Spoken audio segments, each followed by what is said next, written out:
for Mr. B in that old trophy case. Number 4 still waiting for, well, bring on the chase. Out on the field at Mile High, Broncos win is our desire. Coupled with a break, brew and a friend, bleed orange and blue to the bitter end.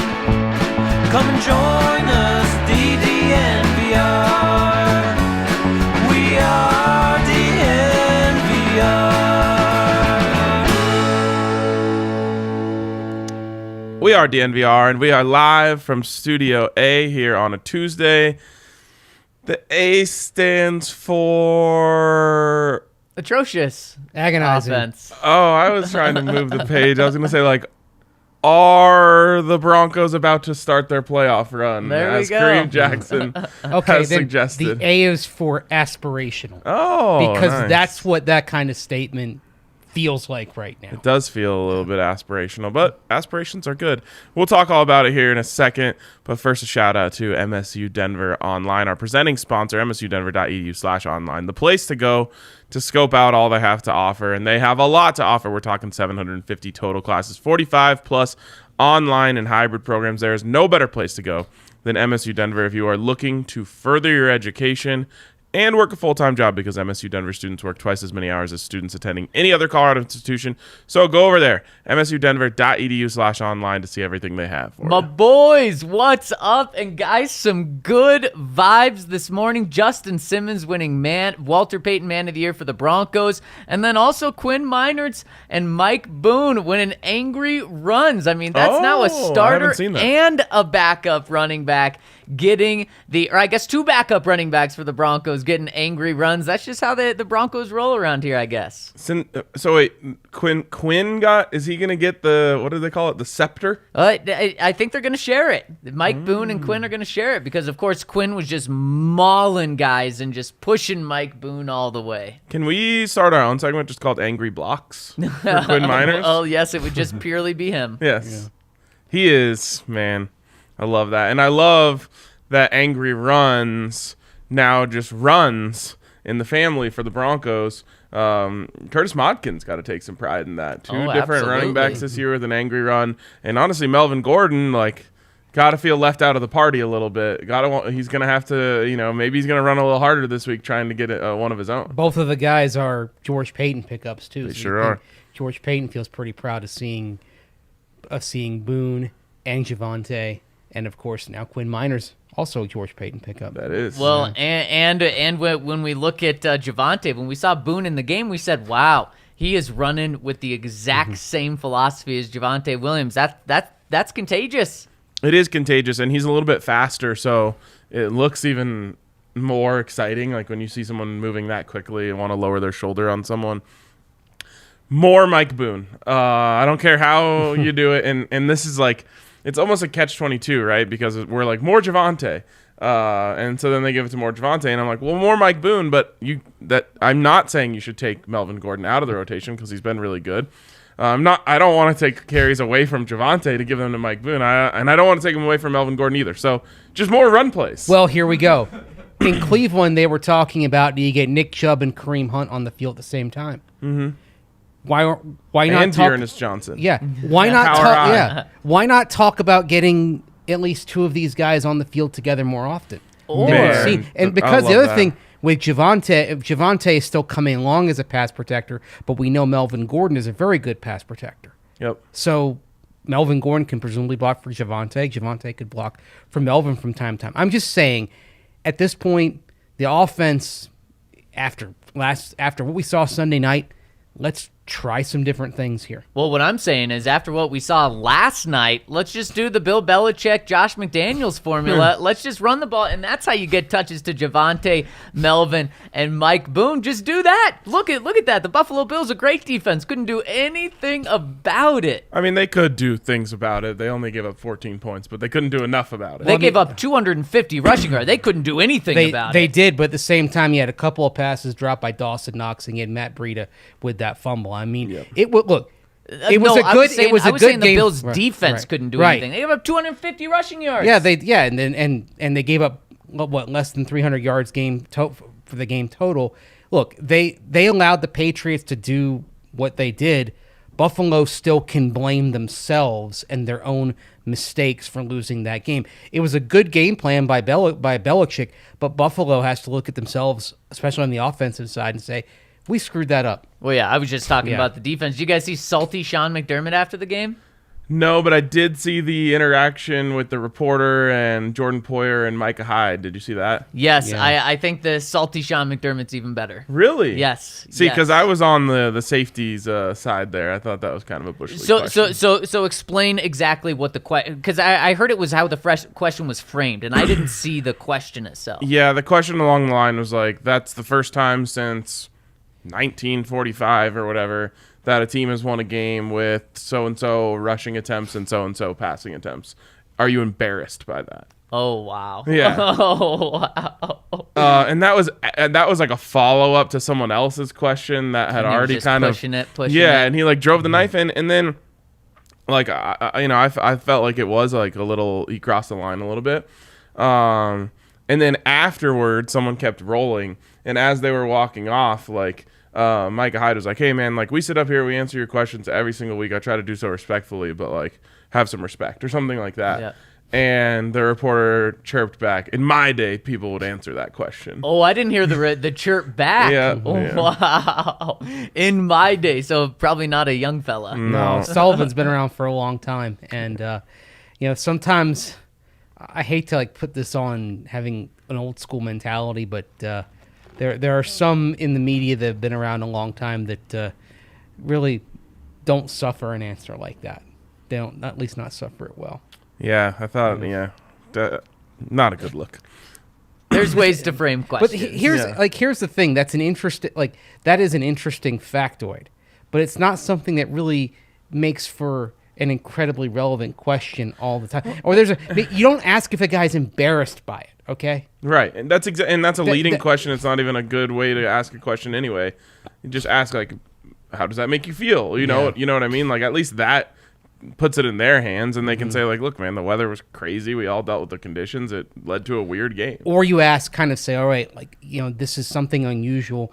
What do you think, like, from your perspective, what led to that? What caused this to happen? That's how you ask a question like that. Not were you embarrassed by it, because that's just you're just trying to poke. the bear. I mean, like asking like very prideful professional athletes if they're embarrassed after a very frustrating loss is just, you're asking for trouble, and he was. Well, after a great game, there was also great press conferences. Sean McDermott was asked what the impact of the psychological component going up against Bill Belichick when he's just running, and he said, let's not give more credit than we need to give to Bill Belichick right now. Wow.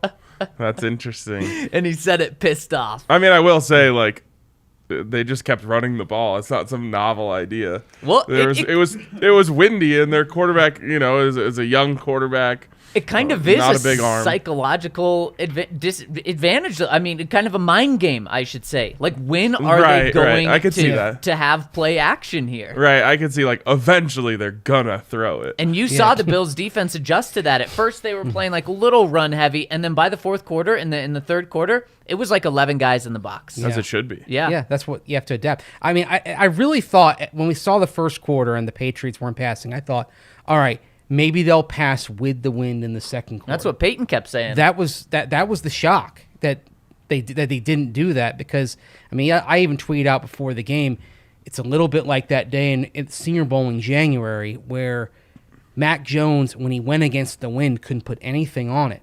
But when he went with the wind, it was about 30, 35 miles an hour, he was able to adjust so well that he was absolutely dropping dimes when he had the wind in his back. So I thought maybe Belichick would, in the second quarter, go with the wind, and let him throw a little bit, but he didn't do that. Yeah, very interesting. Yeah. Last thing I'll say about this game is I'm sad we didn't get a longer field goal attempt. I don't know if you saw with the wind. Yes. In warm-ups, someone hit like a 55-yarder that hit the top of the net. And I was just like, oh my God, they could try like a 75-yarder in this. I don't think they would have done it though. Just because of the field position. Yeah. And because of the wind not necessarily at your back but side to side. Well, it's like you had to play the fade a little bit on it. Like you saw one ball that started off going wide, and then the wind caught it about halfway to the uprights, and then just. Yeah, I mean, Got even in going there. back to the Chiefs game on Sunday night, there was a decent wind going there. Yeah. And Butker kept hitting the ball was like off axis, and I kept waiting for it to spin, but he was just drawing it into the wind. The wind would hold it on line. Those guys are impressive. And Butker was kicking that 56-yarder was against the wind. Yeah, against and across. Yeah, that was a very impressive kick. It was. All right. So Kareem Jackson, after the game, gives a speech to the locker room, right, Zach? Yep. What was the message? Yeah, the message was playoffs start now. And that's I'd love to have a home playoff game against the Lions. wouldn't that be great? In fact, the Broncos just sent out to season ticket holders their playoff notice. So maybe they're saying Kareem, you're right. Playoffs start this Sunday, baby. They have to, though. I know. There's a standard as far as being within X amount of games of a division title, of having a home game in round one where you have to send those notices out. Because I think, I want to say, I'm pretty sure they sent notices out, for example, in 2016 when they ended up missing the playoffs at 9-7. Yeah, if you're within, Yeah, you gotta be on top of it just in case. So the way, it may seem bleak sitting at number 12, but you're 2 games back of the division title, and Totally. you're 1 game back of, even if things go a certain way, having a AFC Championship home game if somehow yeah, I know. These things they sound absurd on the surface, but they're possible enough to where the NFL tells all the teams you have to prepare for these course. contingencies. 2015, everyone was miserable, and you blink your eyes and open them up, and all of a sudden the Broncos are the number 1 overall seed. Well, what was on the line in that final game? It was the number 1 overall seed, and couldn't they drop to like 5th? Yeah, Yes. the wild card. Yeah, Kansas exactly. City would have been division champions. Yep, wild. I mean, Right now, guys, the Broncos still have a chance to make the playoffs. They still have a good chance, or a legitimate chance to make the playoffs. They still have a chance to win the AFC West. They still have a chance to have a first-round bye, and only one team gets that. But, guys, there still is a chance for that. it is crazy. I mean, probably not going to happen, but The odds are very much in your favor that it's not going to happen. my question to you guys is, do the playoffs start this weekend? Is Kareem Jackson right in that assessment? Well, by a very literal sense, no. The Broncos can lose a couple more games, but when you look at this in realistic, it is absolutely crazy, and there's many reasons for that. And the first and foremost is look around at the division standings right now. And guys, there's no room to breathe. There is no room. The Broncos are 1 game out of all 3 wild card spots. So you think, okay, they can afford to drop some. There's 5 other teams right there in the hunt with them, right behind them. So you have 8 teams within literally like half or 1 to 1.5 games of each other fighting for 3 spots. So yes, you can lose because you're so close to the playoffs, but you can't lose because there's so many teams competing right there. And when you say this week specifically, yes, the playoffs absolutely start this week. You cannot lose to the Detroit Lions and have any shot of playoffs. In fact, if they lose to the Detroit Lions, there'll still be like a 3% chance that the Broncos make the playoffs after this week. There's a 0% chance. If they lose to the Lions, they're done. Yeah, I mean, I think they're not done technically, but they're done, I think, kind of spiritually, Psychologically, yeah. psychologically, emotionally. yeah. And at that point, if you lose, and even though the Lions do have a home win, I don't think it changes the fact that if you lose to the Lions at home, that tells you, all right, we're going to have to bring in the broom and make some changes on this coaching staff. Oh, And yes. I would do it, Yeah. before the post-game speech is even over. You wouldn't even wait. Yeah, wouldn't. And here's the thing: if you know that you're moving on from Vic Fangio, I'll say it before. I'll say it again, because you can start doing interviews that last week of the season. If you lose this game and you know, okay, this just isn't going to work, why not do it next Monday? What I see happening is if they lose to the Lions, I see Pat Shurmur gone, and this is Vic's last hope to try to save his job. But guys, I don't think this is happening. I don't either. think the So, Broncos are losing. I think they'll win. I Win comfortably. I mentioned I want to do a little film study on the Lions just to see how they beat the Vikings. Saw a little bit of the red zone, but they're terrible. But they did win a game against an NFL team this last week. So they're not – it is not impossible to lose to them. Just ask Kirk Cousins, who, by the way, is better than Teddy Bridgewater. You don't want Kirk Cousins, though. You don't? No, of course not. No, you don't want Kirk Cousins. He just lost to the Lions. He just lost to the Lions. So Minnesota's defense is rancid. Right, and that's what I was That's going to the say. thing. That's the number one thing when we talk about the Lions and when people are saying, hey, don't overlook them, I'm saying, like, there's just no way this defense lets what happened to the Vikings happen to them. Doesn't this match up, and we're going to talk about the Lions, but doesn't this team match up very well for the Broncos, where a bad defense, so the Broncos offense can do some things, and then I'm not worried for a second about Jared Goff, especially against this defense. So it actually matches up very well. Yeah, and maybe we're overvaluing the defense right now because of just how good they've been the last 2 weeks, but I mean, how could we not? They just held Patrick Mahomes to the worst passer rating game of his career other than the Super Bowl this last year. So it's you have to be extremely high on this defense right now, and they're about to play the Lions. Just step back for a moment and look at the last 2 weeks in particular.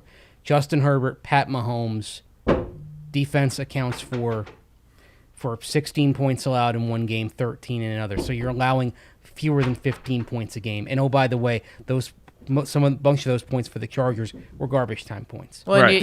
They're doing what you need them to do. I'll take it 2 weeks back after that as well in the Cowboys, what the Broncos were able to do against the Cowboys. And, I mean, they didn't score a point until garbage time either. So, yes, there is reason for hope. And, guys, look at us. We're not overlooking the Lions. We just spent 5 minutes talking about the Lions, and we weren't even planning on talking about the Lions. And that's what the Broncos have to do this week, not overlook them, and they will win. And then, guys, starts the stretch. So that, for me, is what I was going to say is if the playoffs are starting soon, this would be the bye week. You can't go to a tropical island and get totally blasted by week. No, this is Alabama playing like New Mexico State right before. Right. That's kind of what I mean. Is I mean, that's a 55-point spread. This is an 8-point spread. yeah, no, it's In not the quite NFL, that. yeah, I'm just saying yeah. this is a playoff game in the sense that you have to win it to be alive. Right. It's not a playoff game in the way that the games following, you got to win this one.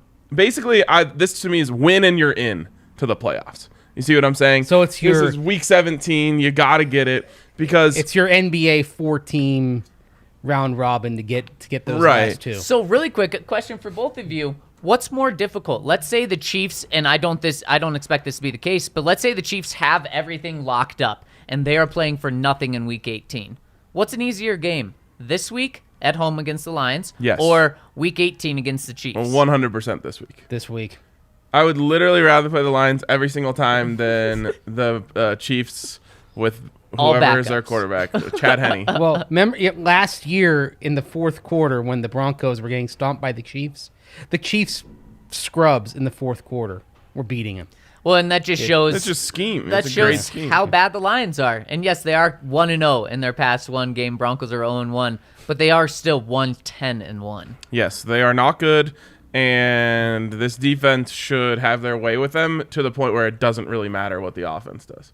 And that's not the case. So what I'm saying is you got to win this one to get into the playoffs, which would start then next week, where you have game after game after game that are true challenges against other teams that are competing for the playoffs. Some of these So then the games, playoff yeah. starts this week. No, this is week 17. This is win and you're in. this is the play-in game. Yeah, exactly. This is And yeah. you're the 1 seed and they're the 16. You made it to the first four in the NCAA. Well, that would be the tournament. playoffs. Yeah. Yeah, so it's the playoffs. Yeah, It's you're not in the playoffs. you're not in the field of 64. We're disagreeing on this year. semantics here. I'm just saying Or maybe playoffs have to it's be the against one other teams. or maybe it's the one game playoff at the end of a baseball season if two teams are tied. No, because this team isn't in it. I know. That's my big thing here. But They're- here's the thing: if you lose, you're done. So it is Yes. the playoffs. You got to win. It's you know what? I'll disagree with you on the semantics of this all day if you see, want. now I wish the circumstances had happened at the end of the baseball season to where the Braves would have had to play that game against the Rockies that they had to make up. They were scheduled to be made up on the Monday after the season, but only if it could decide the division title for the Braves. So it's like what that game would have been. The Braves playing the Rockies on a Monday, if the Braves win, they go to the postseason.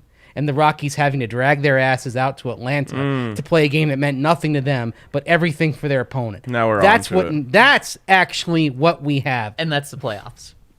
Not really. Winning, you're in. By the Losing, way, you go home. By the way, the last time the Lions had scored more than 20 points before last week was week 1. Week 1, yeah. This offense 3 months. This offense is crap. Yep. Of course.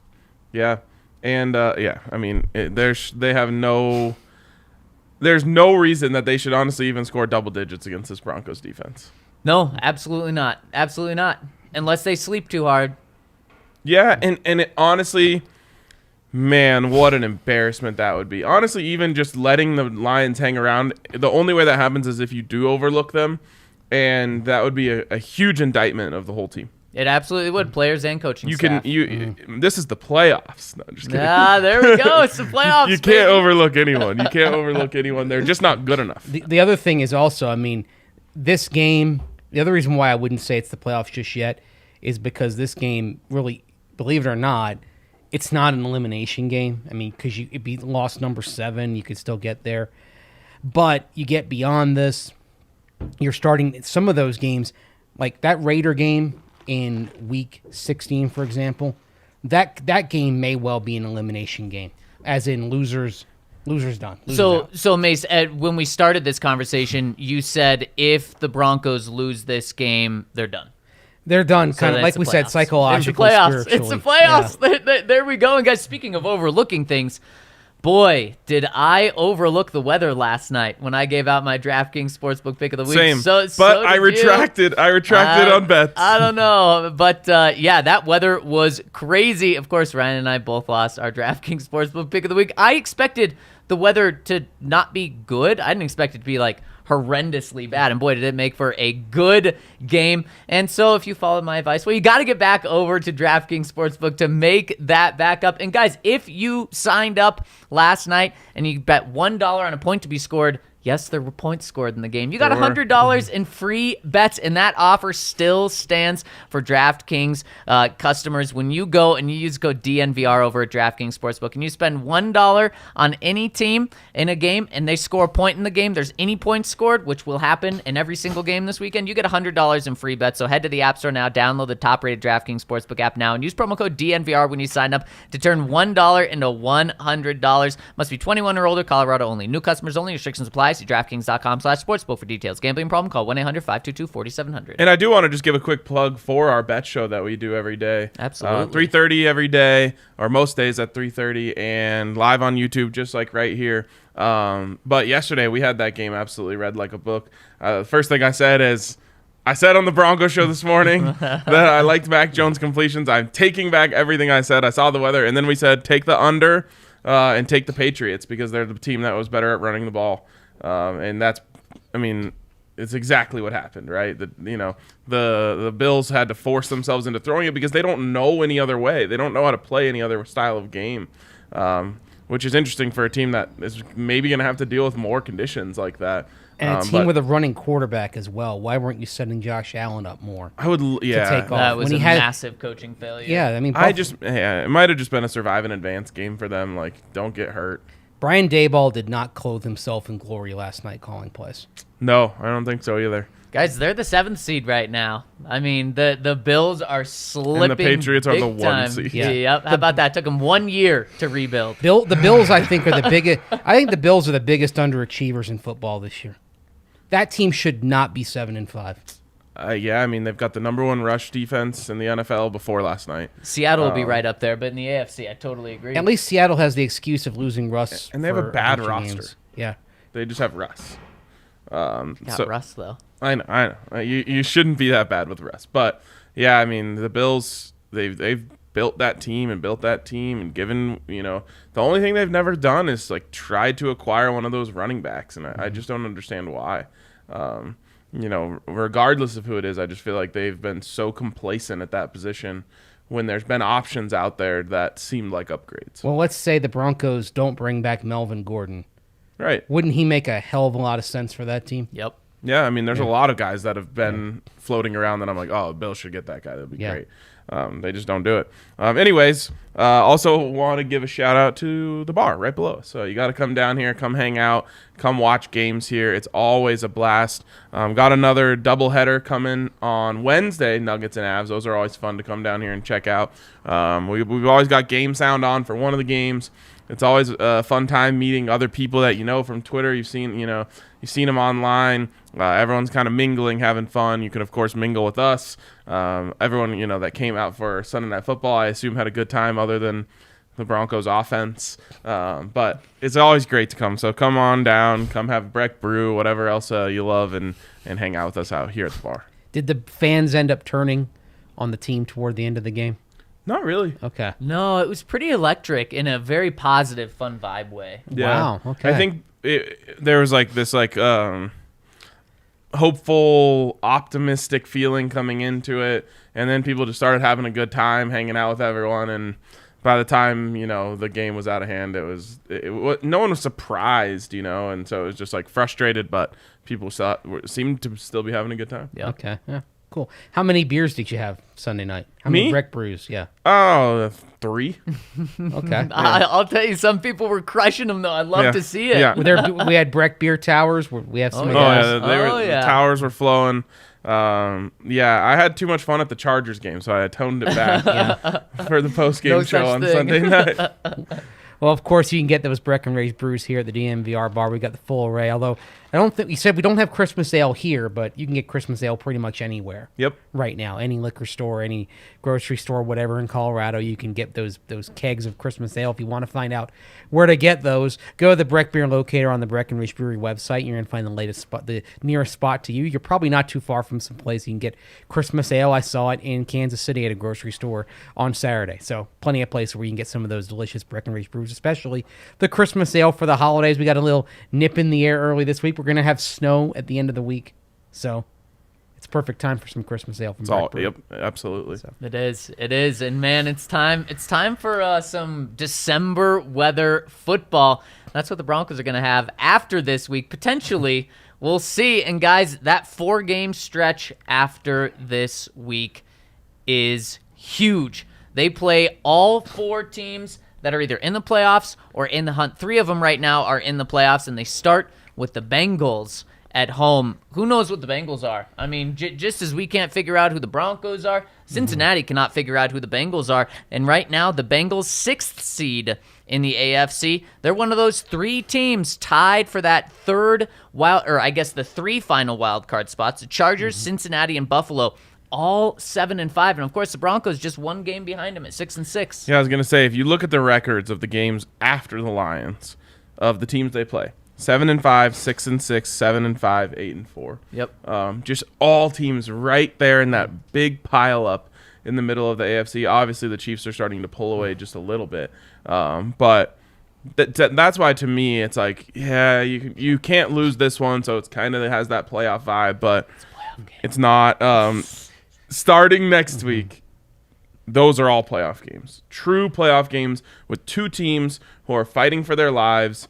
The atmosphere, every play matters, every down counts, all that stuff that you talk about in the playoffs, that's going to be turned up to 11, starting with that Bengals game. I love that you get it at home to really, if you win, win this week, you're 7-6. This is a record that everyone would have taken if you offered it to them before the season. 13 games in, you get 7-6. Everyone takes that deal. And you've got the Bengals at home with a chance to go to 8-6, which, by the way, would probably, is going to lump you right in with them. I don't know who. Do you know who they play this week? They play the Niners. Okay, so the that would be Niners a are good sitting game. at 6-6 right now, and so they're in their own. They're on the fringe of the NFC playoff race as well, and so you have a 49ers team coming in that probably views that game against the Bengals like a playoff game. Basically, they're probably in the same spot as the Broncos are in terms of how they perceive it. So you'd think they would have an awful lot of urgency going to Cincinnati. The Bengals right now, the 6th seed in the AFC, the 49ers, the 7th seed, and the final wild card spot in the NFC. Right. So, they've got a tough game, but I'll put it up as a win for them. So then they're going to go to 8-5, right? Yep. They'd be 8-5 if the Broncos win. They're 7-6, and that means winner. Win there, and then that's a tiebreaker that Yeah. you'd have, and you hope it gets to that, but then the Raiders beyond that. But here's what's really tricky is there's so many teams bunched in here that when you get down to tiebreakers where there's more than one team, then it takes that head-to-head importance out just a little bit. It's still in there, but that's not the first tiebreaker. And so that's why just another importance for all of these games is the Broncos or whoever's in this final group, guys, there may be 4 teams tied at 10-6 for the final 3 wild card spot, or 10-7, or heck, maybe even 11-6. And the tiebreakers are going to be so crucial. And remember, they break division tiebreakers first. Yep. So if let's say at the end of the season, you've got the Broncos, Chargers, Bengals, and Browns all at 10-7, the first thing they do is separate the teams in the division. So, in other words, if you're the Broncos, I mean, not that the Bengals game isn't important, it is. Can we create like a... But the most important games are Raiders, Chargers, Chiefs, because there's a decent shot that if you are in the playoff conversation, you're going to be starting with a deadlock with somebody in your own division. More likely the Chargers, because the Raiders will get their next 2 games at Kansas City, at Cleveland.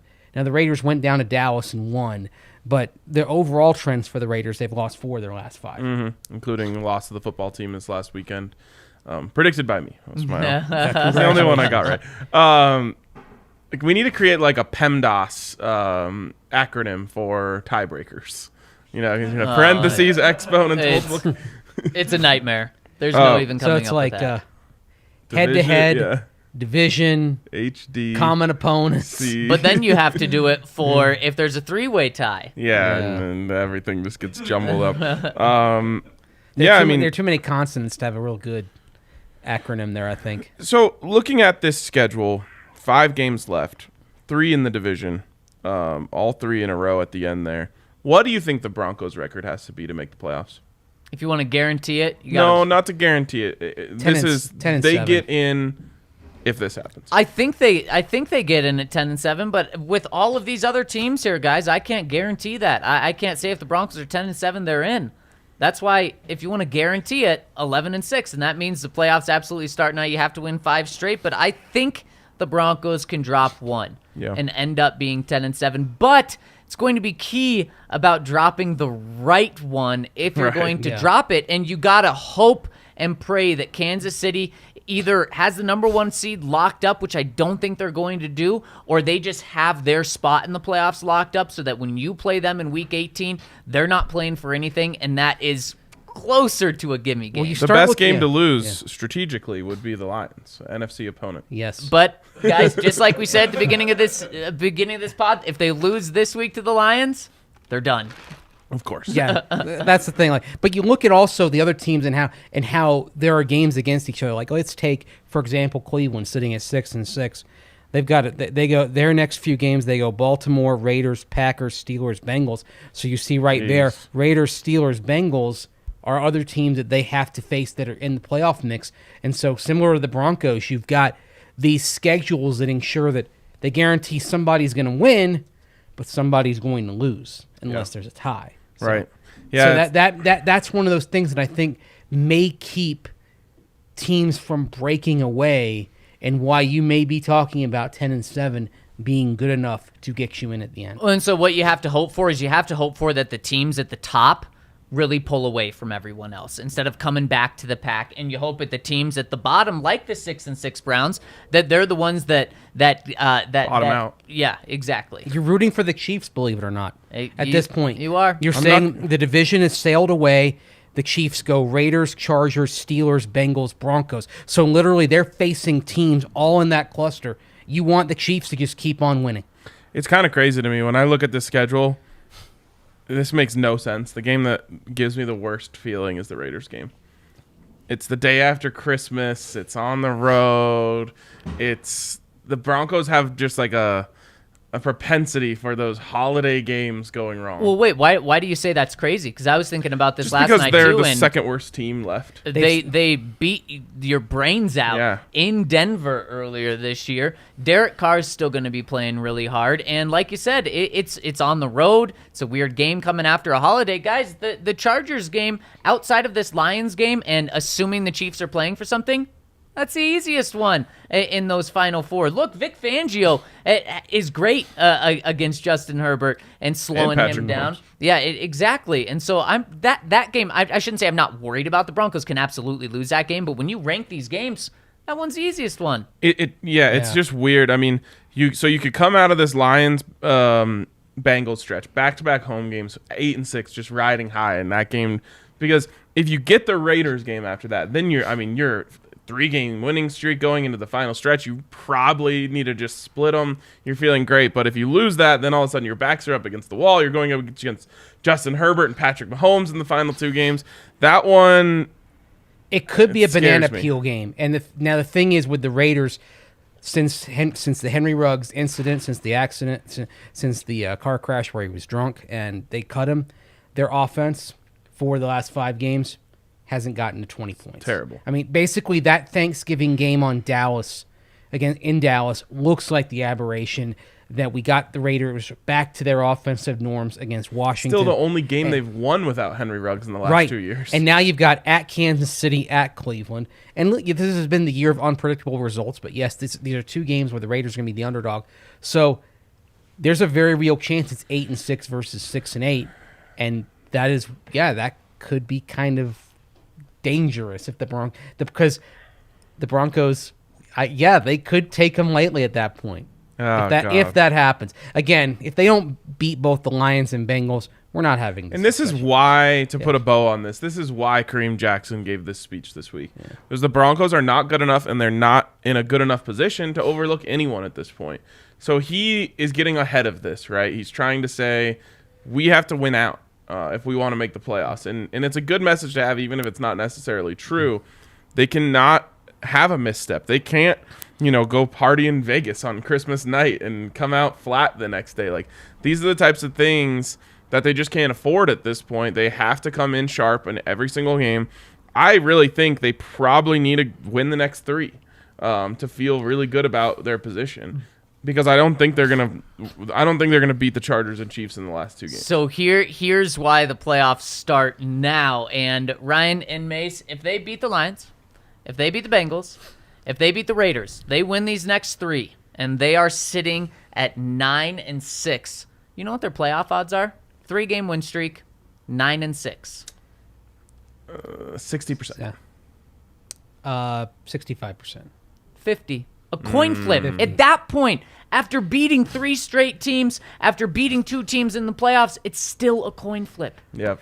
Are they factoring in the possibility that the Chiefs might not be playing for anything in Week 18? Probably not. Yeah, probably not. That's a game changer. I don't think still, the robot simulator can think of those things. No, but I was shocked when I saw if the Broncos are 9-6. 9-6. That's playoffs. And it's only a coin flip at that point. And there's a very good chance that if the Broncos and Chiefs or Chargers would both be 9-6 in that game, because the Chargers 7-5 right now. 2 of their next 3 games are against the Giants and Texans. Who's and they their have third? the Chiefs in between. Chiefs. If you were betting on They beat them earlier. So you get the Giants, who might be playing Jake Fromm. Yeah. And then the Chiefs, and then you get the Texans, who, if you can't take care of business against them, you might as well just give up and start over. Big Nasty here coming with the bad vibes in the comments saying, can't wait to see RK's mood after the Lions beat us. Hey, I've done plenty of coaching hot boards. I'll come ready with my candidate. But that's what's kind of on the line this week. Either we're having a legitimate talk about the playoffs, or we're talking about just sacking everybody. Yep. Or at least sacking 1 or 2 coaches. I mean, you saw yesterday for the Flyers, after an 8-game losing streak, different sport, but still, they sacked both their head coach and their top assistant. Right? Yeah, I mean, we're talking about maybe sacking someone on Monday morning but we're definitely talking about everyone's gone after the season. Yeah, and speaking of sacks, how about our friends over at Manscaped? So it's the holiday season. Don't you know what to get as a stocking stuffer? Manscaped has the tools to guarantee you win this year's stocking stuffer or white elephant competition. Manscaped is the leader in men's below-the-waist grooming, and they have served more than 4 million men worldwide. That's about 8 million sacks. Well, no, it's 4 million sacks, 8 million balls. Yeah. So there you go. Give or take. That's a lot. Of course, Manscaped, great products, and it's not just the Lawnmower 4.0. That is such a great product. It's really all their other stuff. We've got a couple of the new shampoo conditioner hybrids here on the table. Great packaging, by the way, for your great packaging. So check out our friends over at Manscaped. Use that code DNVR for, let's see, what is it? 20% off? 20% off. Plus free shipping Boom. at manscaped.com. Exactly. And speaking of great deals, guys, our friends over at Mint Mobile are offering an incredible deal right now and all the time. The deal that they're offering all the time is cell phone service starting at $15 a month for unlimited talk, unlimited text, and your data plans start at $15. And you're probably saying, okay, what's the catch? There is no catch. The only catch is you can't go into a store to Mint Mobile because that's how they cut all the overhead, is they don't have stores. You don't want to go into a cell phone store anyways. That's probably the worst place to be outside of maybe the DMV. So what you do is you go to mintmobile.com/DNVR. They send you a SIM card in the mail with a tiny little envelope, super easy to set up. You put the SIM card in your phone, download an app, and boom, you are set to go, saving only paying $15 a month. Guys, I'm rolling on Mint Mobile. It was that easy to do, and it is that easy. And the cell phone service is fantastic. And for a limited time, guys, they're giving you the opportunity to get it half off.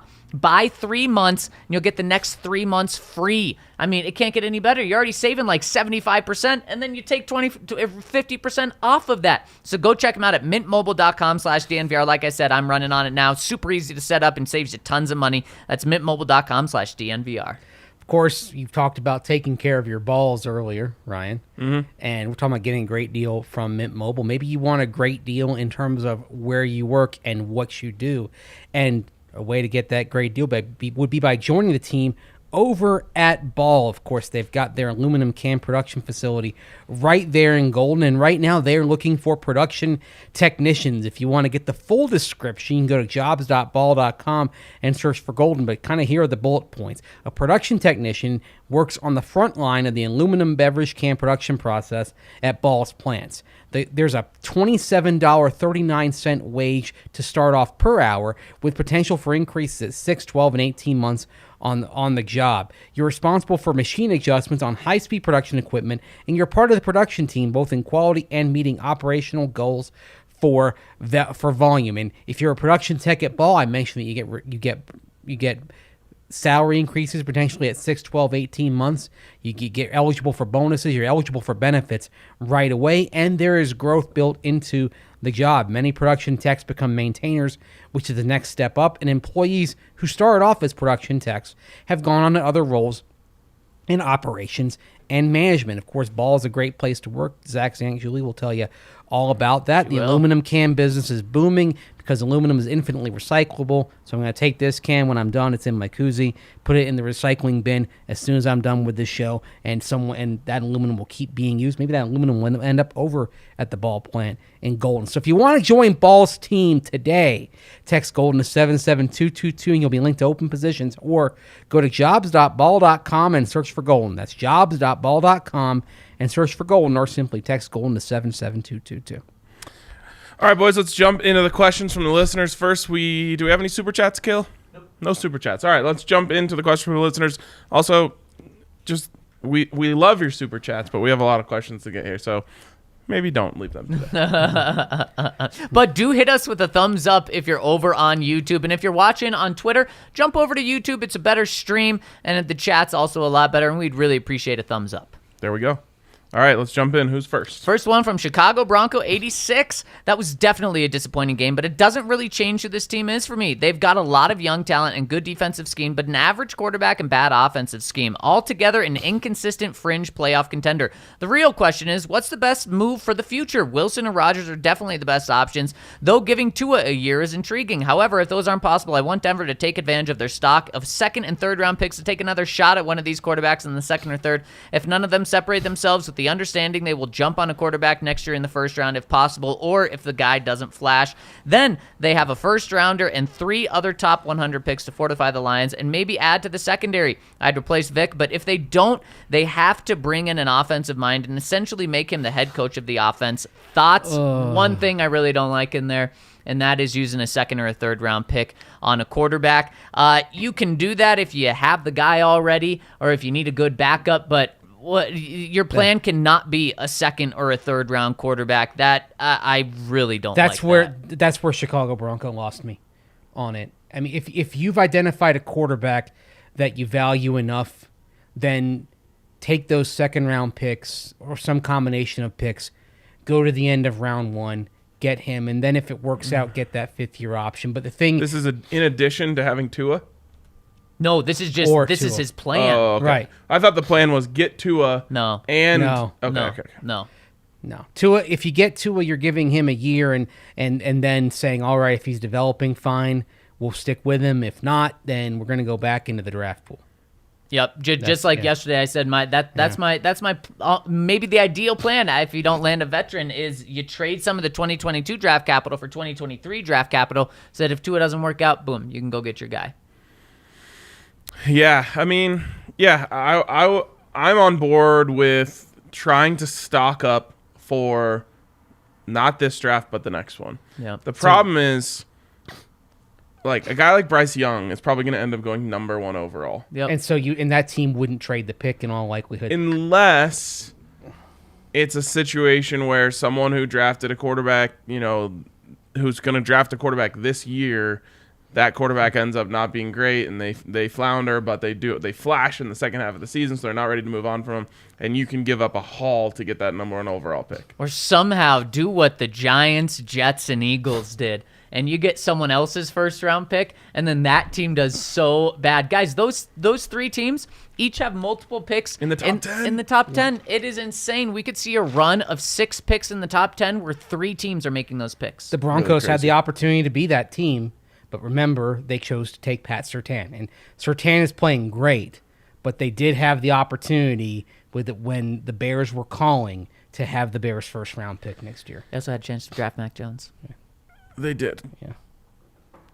I don't think he'd be the same Mac Jones. Yes, he would be. He's Mac, baby. Bronc Oiler. And guys, really quick, especially in season, we ask that you keep these comments just a little shorter so that we can get to everyone's. And speaking of that, here comes a long one, but I'm gonna condense it here. Bronc Oiler says, am I the only one who is not that excited about some of our cornerstone guys right now? 1, Cortland Sutton. 2, Bradley Chubb. 3, Noah Fant. 4, Justin Simmons. He says all 4 of these guys are good football players, but I feel like this team is seriously lacking Dynamism? Dynamism. Is that a real word? Yes, it is. Wow. And pop for a roster that's so talented. And I got to say, Bronco Oiler left great explanations for each of these guys. We just can't read on this pod. And Bronco Oiler, it's not just you. There's a lot of long comments on here. We ask that you guys just leave them a little short. I'm just honored you looked at me and not Mace when you asked, is that a real word? Zach always looks at you first. He sometimes I feel like I'm the third wheel here. Like Zach never looks at me. Well, I'm facing Ryan. Well, yeah. Usually I'm tossing to Zach, so then he's responding to me. It's just unnatural. We can trade seats and you can be in the middle. No, that's fine. Like this is where, like, if we had like 3 separate chairs and you'd be angled straight, and then you could kind of incorporate both. But if we're being in the sofa, you're angled this way. It's just, exactly. Yeah. Speaking that's of things why I like the we 3 don't have chairs time better for than today. the sofa and the chair. We'll redesign the set another day. Yeah. I tend to agree. These are guys who you really need to be stars. Cortland Sutton, Bradley Chubb, Noah Fant, Justin Simmons. Are you giving Fant the 5th-year option right now? No. No. Yeah. I mean, he's not playing at that level. I mean, But yeah. I do make the excuse for Cortland Sutton and Tim Patrick and Jerry Jeudy that this offense isn't designed to get those guys the ball the way that it should be. And the same could be said for Noah Fant. And the other thing, it says a lot that despite maybe the lack of statistical production, that Cortland Sutton and Tim Patrick did get paid. Right. It says it says that, okay, if there's a problem here, the problem is at the quarterback position, not at the wide receiver position. The number one thing I'm seeing out there that makes me like want to bang my head up against the wall is, why did they pay those guys all that money to not get them the ball? Because it's just like, they didn't pay them that money for this year. They paid them that money for the future. They're planning on having a better quarterback. They're planning on having a better offense. They're planning on getting those guys the ball more. One thing I will say that is a bit of an indictment on Noah Fant is Pat Shurmur used Evan Ingram so much in New York, and he doesn't use him in those ways here. And to me, it just tells me, he could be wrong about this. I don't necessarily trust his judgment, but it tells me that he doesn't think that he's that kind of guy. What I'll say about Cortland Sutton is you paid him to be special. That's not an excuse for this year that he doesn't have great quarterback play. He needs to he needs to be special. No. You can't be special if they don't get you the ball. Ultimately, it's a dependent position. Then you shouldn't pay it. Just like the safety position. Justin Simmons, he's getting paid a ton. He's a great player.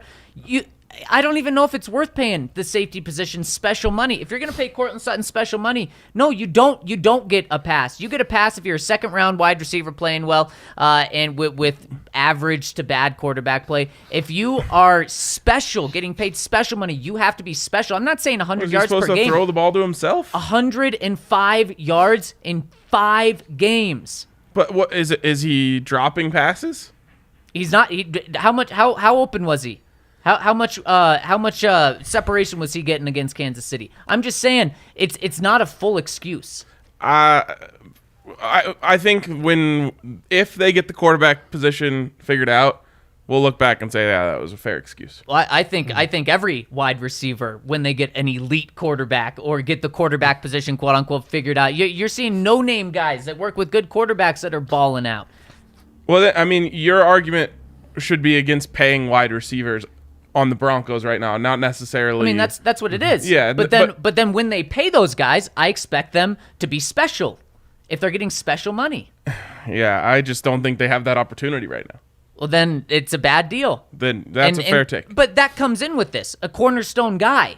If you're paying a guy to be a cornerstone and he's not living and he's not having that impact, that's part of this conversation.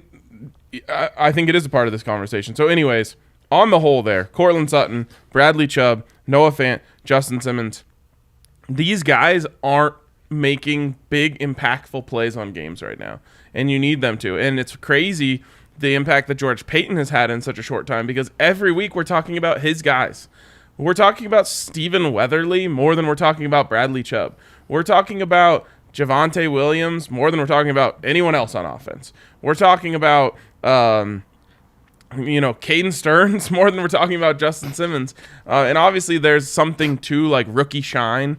And those guys, get more credit for good plays and less credit for and less blame for bad plays just because they're rookies.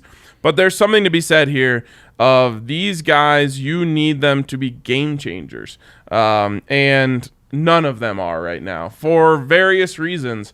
But one of the big reasons they're not winning big games like they did on Sunday Night Football is because of reasons like that. Did you know that Bradley Chubb hasn't had a sack in 6 games? It's not just this year; it's late last year too. It's so bad. It's not good. I mean, he's like non-existent out there, and Vic and Ed say he brings more than just pass. Yes, that's true, but you're not paying him to be just like Cortland. You're not paying him to be special to be good in the run game. You're paying him to be special to make these big time plays. And one other thing though, Ryan, I think it's a great point about the younger guys, George Paton guys, reason for hope.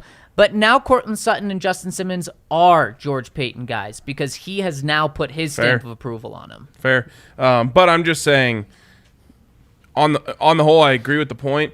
You need more from these guys. Yep, I totally agree. Howler Brosurf says, well, as bad as yesterday looked, it is expected, and there's room to be excited for the future. I just want to beat the Chiefs to close out the year. They are the most hated team in the division. I was going to turn this comment into a giant trash talk of KC as a location. It sucks. Its barbecue is overrated, and Hill is horrible, but I'll save my vitriol and focus elsewhere. Just further confirmation that we don't have the horses needed offensively.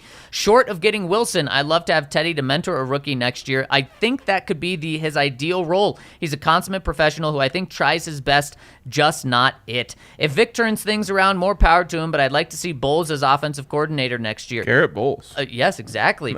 I could even... Todd Bowles as head coach next year. Yes. Is it what I say? Offensive coordinator. Oh, yes. As head coach next year. I could even be convinced to bring in Mike Shermer. These aren't Mike Zimmer. These aren't attractive young offensive minds, but they are competent, and I think we need to grow. We need grown-ups in the room, especially if we have a young quarterback. Rookie head coach and rookie quarterback seem ill-advised, especially in this quarterback class. I would take Bowles over Zimmer. Me too. Completely. As far as defensive-minded guys who have head coaching experience. And the thing with Bowles, Why would you? that 10-6 season that he had with the Jets looks better and better the longer you get away from it. He's the only guy who's had any kind of success with the Jets in the last 10 years. I would just say, like, if you hire Mike Zimmer, you're saying we aspire to be the Vikings. Yeah, the Vikings that just lost to the Lions. And then that really makes it seem like everything that happened in Minnesota is going to happen in Denver in terms of, overpaying an average. Trading up to get the 32nd pick in the draft to draft a quarterback, not having a huge investment, overpaying a free agent, and that would be so freaking scary. And being just talented enough and just good enough to Frustrate everyone. to have hope, but not good enough to kind of to finish it off. Maybe like if you had, say, an 8-year stretch, maybe there's a division title or two, another wild card or two, but you're not pushing the ball over the goal line. I would be livid. That would scare me. You're frustrated with the Broncos at 6-6 this year? Vikings are 5-7. Yeah, it makes no sense. Let's just hope it doesn't even come across the Vikings, table. think about it this year. The Vikings lost to the Detroit Lions, which no one else has done. They lost to a Cowboys team with Cooper Rush at quarterback and lost to them at home. But then they also beat Aaron Rodgers and the Packers. Yeah, they're just one of those teams that are capable of a lot and always underachieve. They're capable of playing with the best. I mean, they're a missed field goal away from beating the Cardinals in Arizona. And that's the thing. Like, they're capable of winning any game. They're capable of losing any game. Windy City Bronco says, I think you should have started counting at 0 in your list of who's to blame. Starting at 0, we have John Elway as general manager. If you look at the last decade of how the Chiefs have been run and compared to how the Broncos have been run, the difference is night and day. The Chiefs found their coach while we're on our 4th and soon to be 5th. They found the quarterback while we get dizzy from riding the quarterback carousel. Even the Chiefs' defense is pretty good. How long have we been struggling to build a decent offensive line? The Chiefs managed to do a complete rebuild in a single season and somehow did better. I love Elway as a quarterback, but somehow at some point we have to accept that his only talent as a general manager was signing Peyton Manning. That won us a Super Bowl, but we've been adrift since. Won us a Super Bowl. Well, that's the most important line in that comment there. So I get what you're saying, though. One thing I will say about the offensive line, as much as offensive line make quarterbacks make offensive lines. It's a lot easier to protect for Patrick Mahomes than it is for Teddy Bridgewater or Trevor Siemian or any of these other guys. Well, and this is a reason why I didn't include Vic Fangio in my who's to blame. I was just looking at one specific game, Brian. And Mace, if we take a big step back and look at who's to blame, John Elway and Vic Fangio are certainly in this. Well, we just mentioned those underachieving players that were brought up in the previous comment, right? Mm-hmm. They're all Elway guys. Yeah. Yep, exactly. Wisconsin Broncos says, my boys, disappointing loss from the offensive side of the ball, but on to the lines, and I couldn't be more excited. I'm coming out for my first ever Broncos home game and secured the bag for the tailgate and party bus tickets. Let's go! I'm buying you guys shots. See y'all soon. Hell yeah. Can't wait to see you, Wisconsin Bronco. Good game. It's like, when a team schedules a certain team for the homecoming game. You want to come out for the homecoming game. You're going to beat the doors off them. And the buy-in price is reasonable. What is the Brian price? $49. Have you counted the dots yet? That's something I'm going to do tonight. Wow. You really don't have to. Dot counting party at Mace's house. Everyone's invited. Mile High Till I Die says, my boys, after such a tough loss, it's hard to say something positive, but I think I will have something that'll cheer some people up. My friend Phil is a diehard Chargers fan. we're excited about your imaginary friend. And we made a bet before the Chargers-Broncos game that whoever won would wear the opposing team's jersey for a day. Obviously, we got the huge win, and I finally got a chance to catch up with Phil yesterday and bring him my Champ Bailey jersey to wear. He had a good attitude about the whole thing, even though he had to take his girlfriend out on a date with the jersey on. It's not every day you meet a Chargers fan, and certainly not every day you see one wearing a Broncos jersey. Big shouts out to Phil for being a great sport and not backing out on a bet. I love this. I also hope they had to go to like a nice restaurant. Right. So everyone is looking at this guy like, really? You wore a football jersey to the steakhouse? Right, exactly. And man, shout out for being a Chargers fan. Yeah, I mean, You don't see him often. a very rarity. By the way, someone in my mentions when we did the whole "Do you know a Chargers fan" thing, and I retweeted it, I ended up with someone in my mentions saying like, Chargers fans always show out at Mile High. There's going to be tons of them in the stadium on Sunday. And like, first of all, where did that idea come from? And second of all, I was in the stadium. There was very few. I mean, there were some. They're mostly clustered behind the bench like they always are. But probably Yeah. the least of any opposing team that has been in there this year. There will be more Lions fans Sunday than Yes. there were Chargers fans 100%. 9 days ago. Part of that is because Detroit, even though they're a bad team, there are a lot of people that are from Detroit that have moved away and still love that team even though they're terrible. Yep. So but you'll probably see, and the jersey you will see more of than any other for Detroit, Barry Sanders. Oh, of course. Yep. And all Celebrating the past. Yep. Coach Tobin says that game stinks. Got an idea. Let me know your thoughts. 1, if you don't have a true number 1 quarterback, why not go with the 3 quarterback system? No. 1, between the 20s. 2, red zone quarterback. And 3, deep throw quarterback. I know it'll never happen, but if you're in a situation where you don't have a quarterback that can do all 3, Broncos, why not? What you think? Theoretically, of course, because we know Shermer isn't creative enough for this. Which one of these is Brett Rippon? If If we're just going to do all 3, because we figure Teddy's between the 20s, right? Then Brett would have to be your red zone quarterback because he's certainly not your big arm quarterback. the thing is, only good quarterbacks are red zone quarterbacks. That's why it's so hard to score in the red zone. And you see it every single year. Go look at the teams who are the best at converting in the red zone and teams that are the worst. It's all teams with a good quarterback at the top and teams with bad quarterbacks at the bottom. There is no such thing as a red zone specialist quarterback because that's just a good quarterback. The closest you'll see to this, and I was disappointed the Broncos didn't do it, why didn't the Broncos bring out Drew at the end of the half to throw a Hail Mary deep into the end zone? I think it would have given them a much better chance. I mean, they didn't even have a chance. Because they could have a stat padding play like the one they got. Yeah, that's so pathetic. That's the second one of those we've seen at the end of the first half this year. It's so pathetic. I was like It waiting should for have been Drew there in to be to throw a Hail pitch Mary. option coming across the field, and it just wasn't there. That's 34 yards? Yeah. Stat pad? Yep. That was Yeah. that was ridiculous. Hey, I mean, it helped Javonte. Remember, We were talking about And Javonte. Teddy. Yeah, Javonte having like an all-time yardage game in terms of yardage from scrimmage, the most for a running back for the Broncos in 7 years. We're talking about that because of the stat padding play that he had. And Remember shout out to Drew's Javonte. stat He's up for padding Rookie Hail of the Mary Year. last year when the Broncos were winning. That was supposed to be out of bounds. and Yeah. Caught anyway. Yep. That's why in training camp they had to practice incompletions, guys. Yes, they did. Bronco Oilers say, why is there not much love for Sam Howell? He came into the season as the presumed number 1 or number 2 quarterback in this class, but had a down year and his stock seems to have taken a nosedive, and I have no clue why. Well, you just said it. He had a down year. He's a 3-year starter, has a plus arm, good athleticism, has 91 career TDs to 23 interceptions, has completed 64% of his passes with 9.2 yards per attempt. He had a statistically down year of passing this season after losing a lot of his supporting cast, but managed to rush for over 800 yards and 11 touchdowns. That's actually really impressive.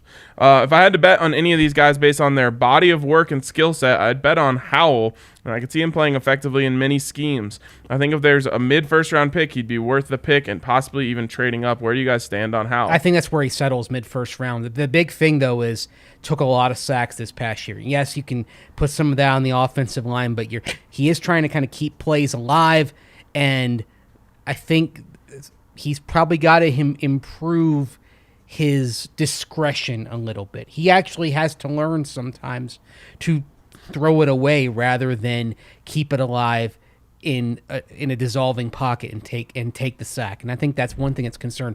Now, that being said, you mentioned not the year that he had the previous year, the name, and not in skill set, but the name Dan Marino I've heard come up when talking about Howell as a quarterback whose form declined a little bit in his last year in college, but don't get too hung up on that. So- Look at the body of work. So that's actually was going to be the question I was going to have. Obviously, Dan Marino's way too far back to really make a comp to him.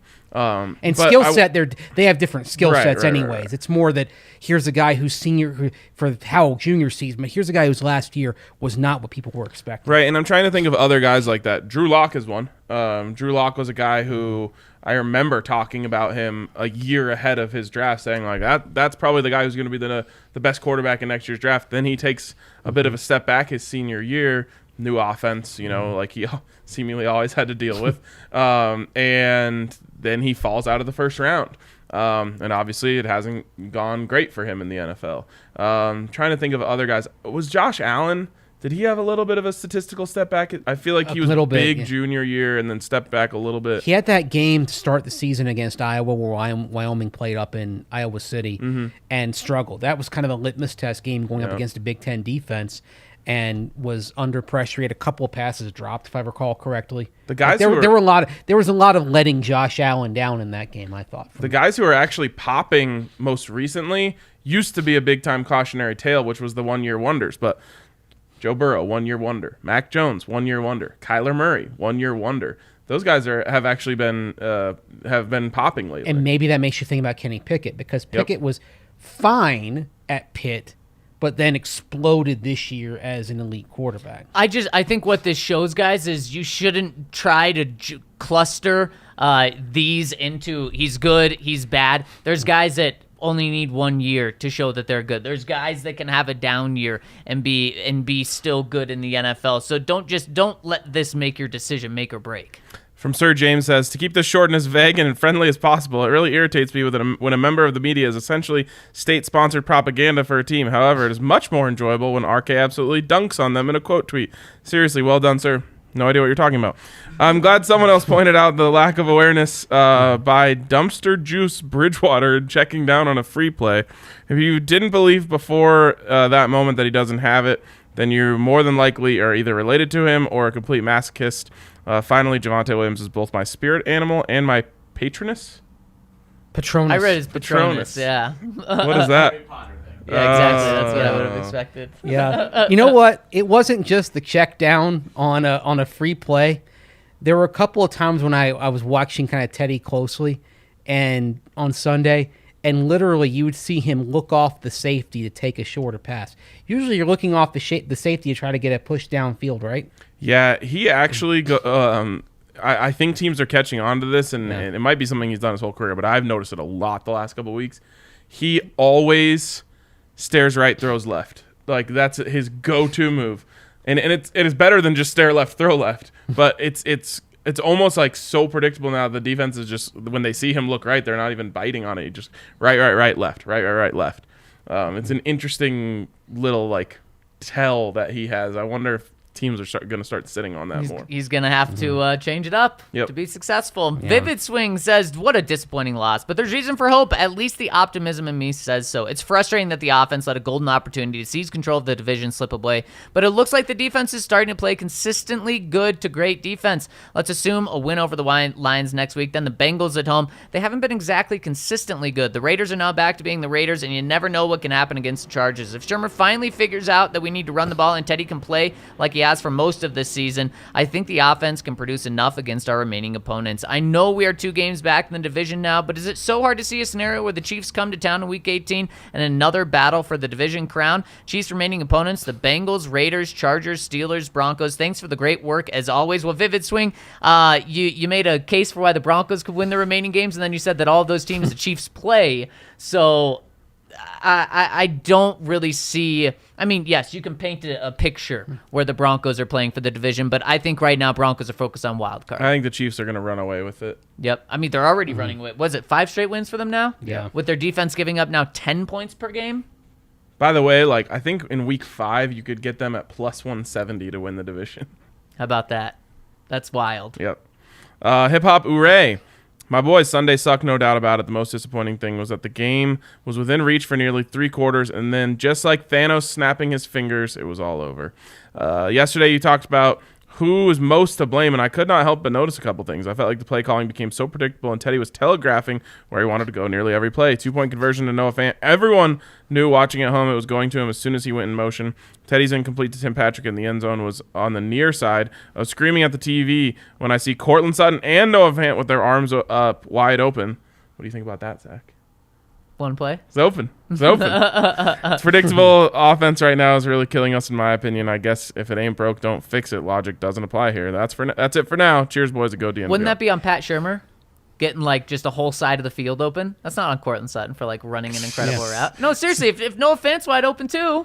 I mean, so, I don't know what to tell you. Who did you guys blame more, Teddy or Shurmur? Teddy. Yeah, I mean, to me, it was at least 75% Teddy. I without find a it doubt. hard to put so much blame on Shurmur because I thought there were a couple of play calling misses, but the game plan, the overall tactics were incredibly smart and sound, and they worked.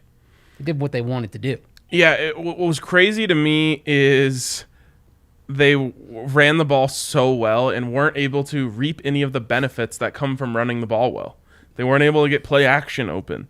They weren't able to get any shots down the field because the safeties were creeping up. It was like the Chiefs just said, like, yeah, it's fine. You can run at 4.5 yards a carry. Like, you're not going to score touchdowns on us. Why wasn't play action open?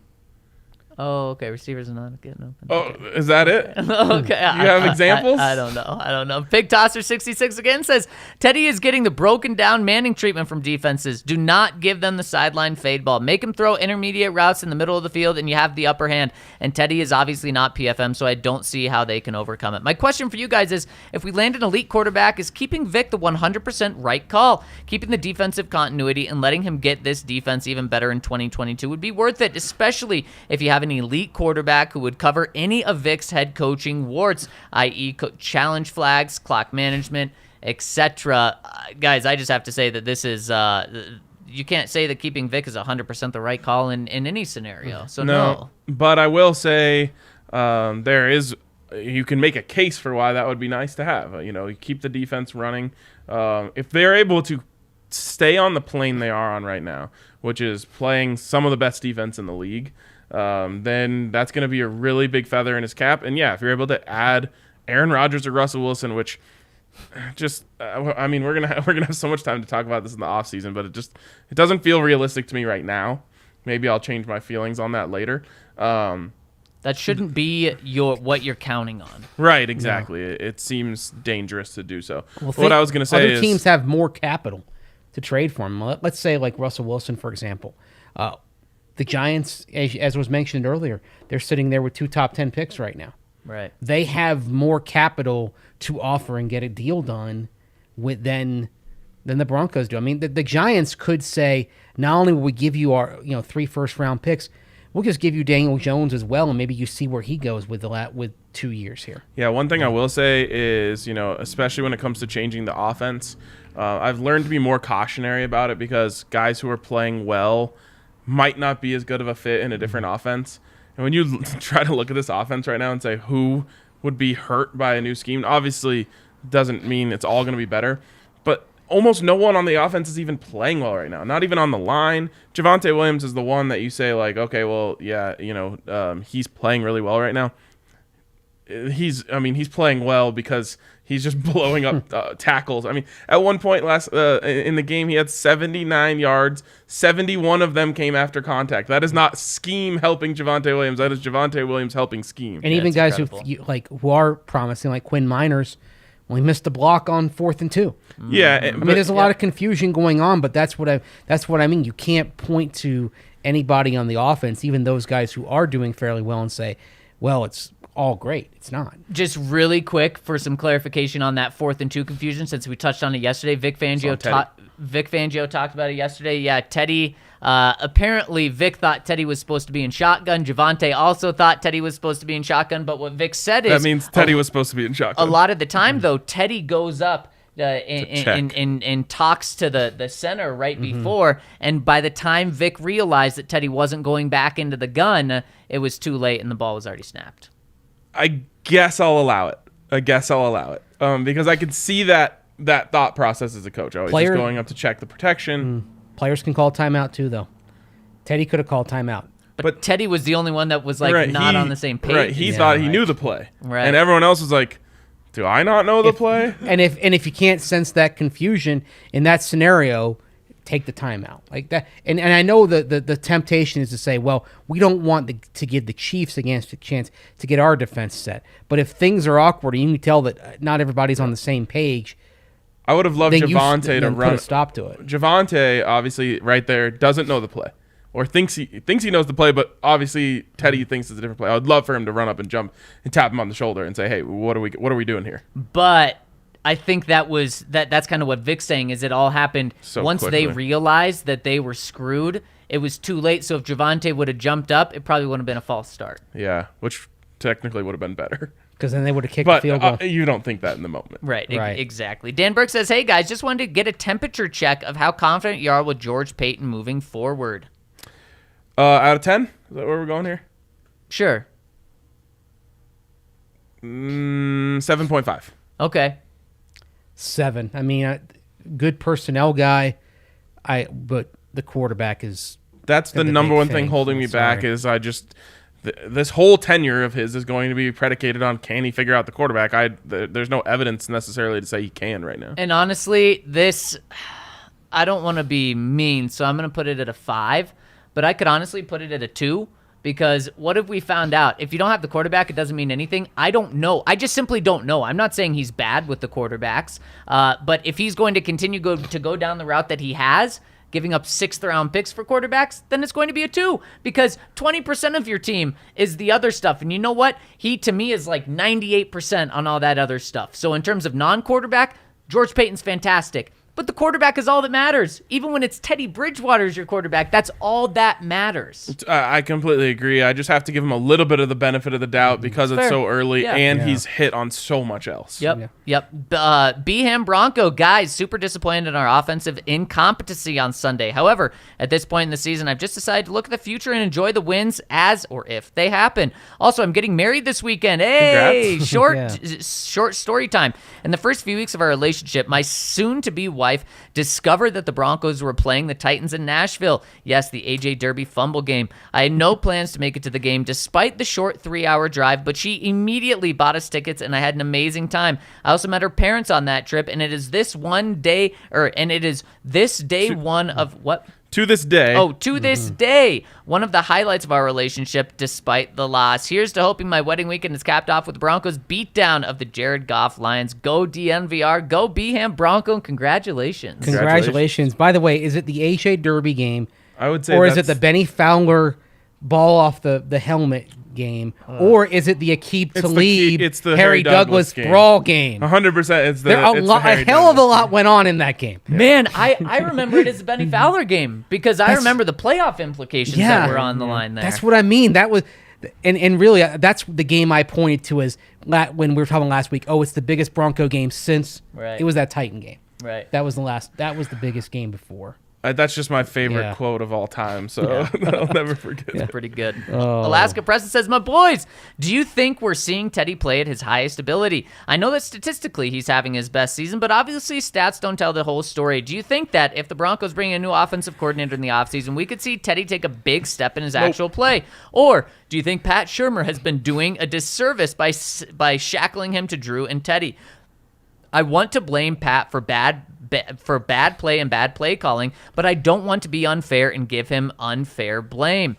Thanks for a fun environment last night. The bar was popping as usual. God bless and go DNVR Broncos, all the Broncos community, and the ever elusive Iceman wherever he may be. Shout out Iceman. No way can you say that if they change the offense, Teddy can make another statistical leap because he made such a big statistical leap this year.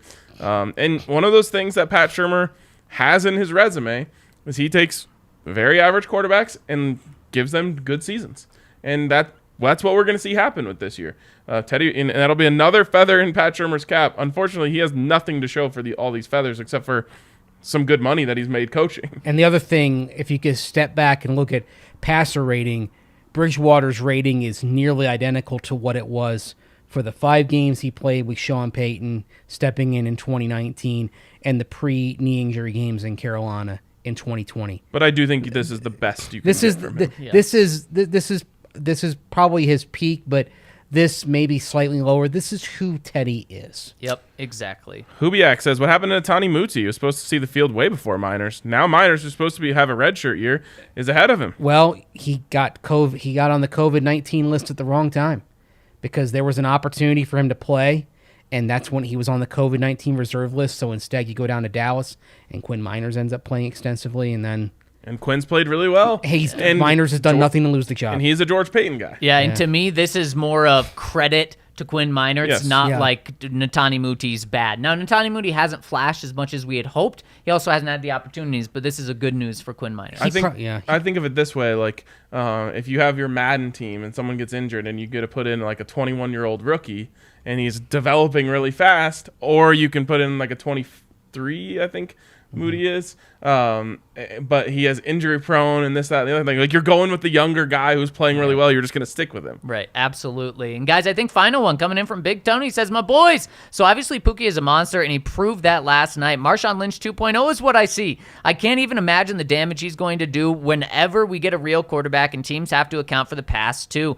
That being said, we need to go get our own Creed Humphrey. Kush just ain't it. I'd love to get Tyler Linderbaum out of Iowa, or maybe we try Reisner at center.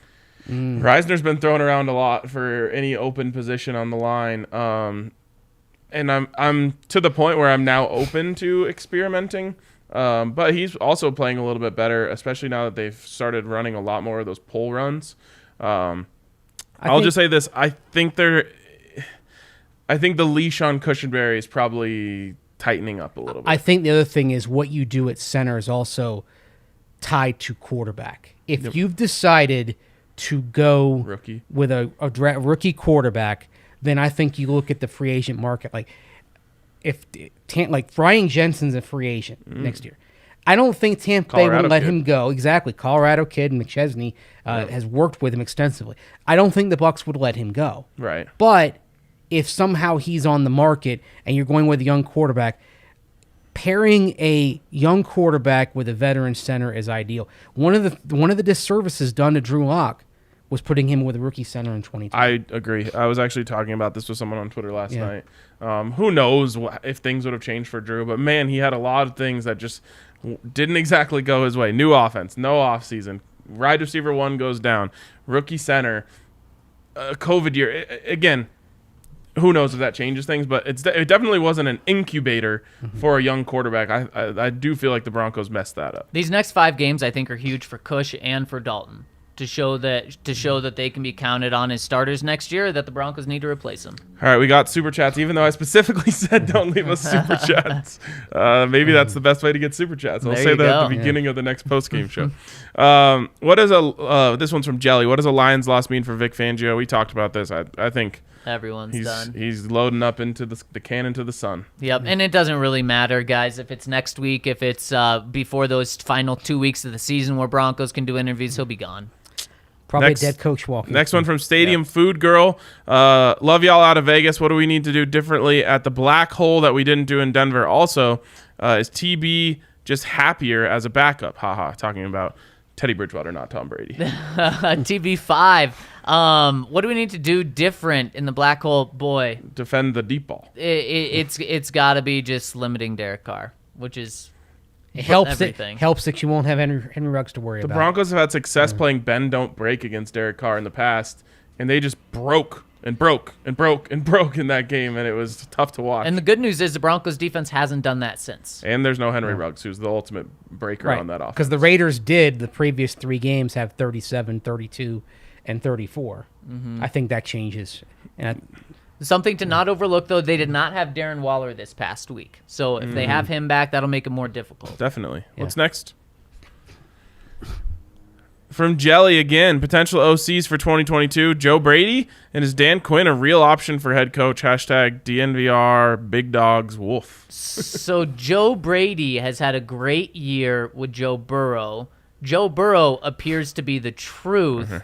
So Joe Brady was just fired. I'm not connecting the dots on how Joe Brady is this next up-and-comer that you want. Honestly, I think Joe Brady, the more logical path for him is back to college. Yeah, definitely. And we'll have plenty of time to talk about OC candidates throughout the rest of the season, and also when Pat Shurmur is likely fired. Remember what Bridgewater said about the practices with Joe Brady on offense in Carolina? Oh, gosh. Not They working. never practiced the red zone. Didn't practice red zone. Didn't practice 2-minute. There was a lot of things that were weird about the whole Joe Brady saga that were definitely connected to Joe Burrow just being awesome. Yeah, so that's why I'm saying no. All right, finally, last one here from... And he asked about Dan Quinn as well. Oh, okay, Dan Quinn. Dan Quinn is definitely a candidate. Yep, he's a real option. He'd probably be the favorite at this point if you were handicapping the If you list. were in... Yep, absolutely. Defensive guy. How do we feel about it? We don't like it. Yeah, well, there you go. I'm fine. Tell me who the OC is. It's not going to be as good as you can get if you get if he's your head coach. The only thing I care about is if it comes with Russell Wilson. If it does, I don't care about anything else. Well, I like that then. And then KC says, what kind of draft capital can you get for Chubb? Oh, you're trading low at that point. Like Yeah. that's not Very low. Third? or fourth. Wait, what if he doesn't get a sack and continues that streak you said, Mace, and it continues a full season without a sack, going back to last year, and you're trading him this offseason? Oh, you're getting nothing. Yeah. You're keeping him until his contract's Yeah. done, or you're probably just not trading Chubb in any situation. Yep. All right, that is going to wrap it up for us today on a very long edition of the podcast. Thanks for all the participation. We really do appreciate it. All of the questions, all of the super chats, all of the comments. I saw the chat pop in today. We appreciate you guys rolling with us, and we'll catch you tomorrow on the DNVR Broncos podcast. Before we got to give a shout out to Green Mountain Dental Group, of course, where you can go and get a free Sonicare toothbrush when you get a cleaning, x-ray, and exam. So check out our friends over at Green Mountain Dental Group, and have a great day.